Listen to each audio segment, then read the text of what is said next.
This is the Sports Gambling Podcast Network's Draft Profiles. This is the Tyler Warren episode.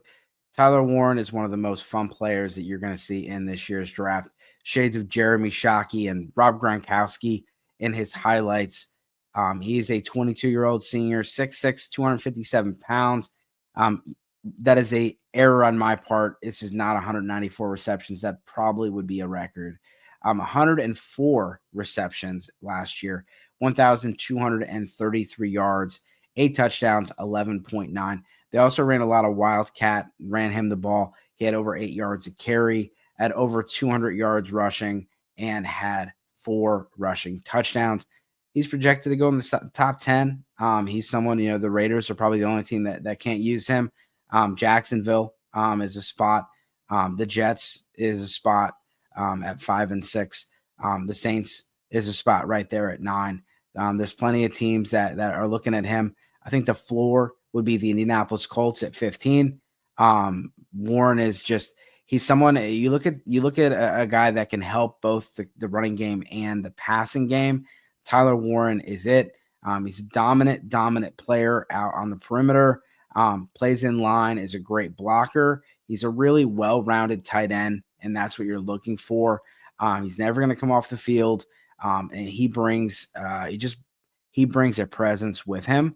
And if you're looking at teams that are trying to build a culture, build some toughness in the locker room, Tyler Warren is a great pick. So I could see him.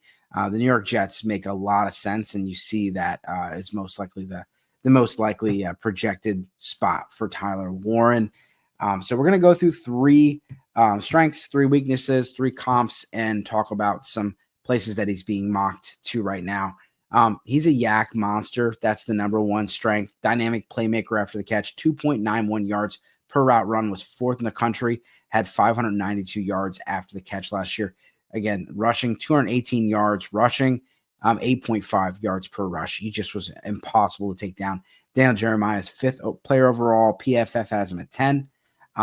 Strength is his awareness. This guy, as far as, you're putting him out there against defenses, the zone, he just eats up zone. He's got great spatial awareness. He knows where to be. He knows where the soft spots are in a defense, and the combat catch. He's great at coming back to the ball, helping his quarterback out. And if it's him versus somebody else, he's going to get the ball more than 50% of the time. Strong, natural hands. He's a converted quarterback. You can't tell. This guy looks like a tight end, acts like a tight end, and everything you see looks like he's been playing the position forever. Blocking, of course, every tight end needs to learn and develop as an inline blocker. But this guy is one of the best, the best blocking tight ends coming out of this class. And you see that on tape. He was asked to block a lot, and the production could have been even higher. It was a very good running team, and they used him a lot, kind of like a George Kittle when they're trying to salt away the game. They really would lean on Tyler Warren as one of the blockers. Play strength, sometimes he can be knocked off his routes a little bit. And as far as his player comparisons, you have so many that are just so good. You have Dallas Clark, you have Pat Freiermuth and Greg Olsen. Jim Nagy gave him the Dallas Clark, and he said that's why he wears number 44. Tyler Warren is, he's being mocked to a lot of different teams, but the Colts, the Jets, and the Broncos are 3 of the teams that he's being mocked to the most. We'll see. Daniel Jeremiah compared him and Colston Loveland, and he said, Tyler Warren is more from the Gronk tree. You're looking at a player that is a run and catch specialist, going to do a lot of seams, a lot of crossers, a lot of stuff over the middle, and make people try to tackle him. Again, George Kittle type. And Colston Loveland's more of a Travis Kelce type, where he's going to be running routes, doing some pivot routes, doing some option routes, doing stuff out of the slot.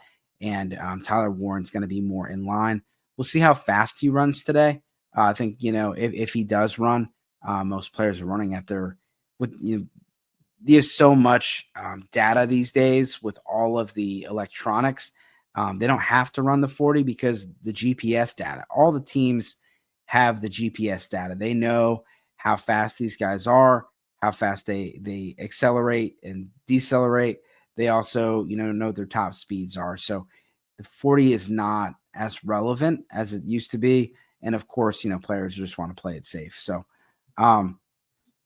that was the Tyler Warren episode. Please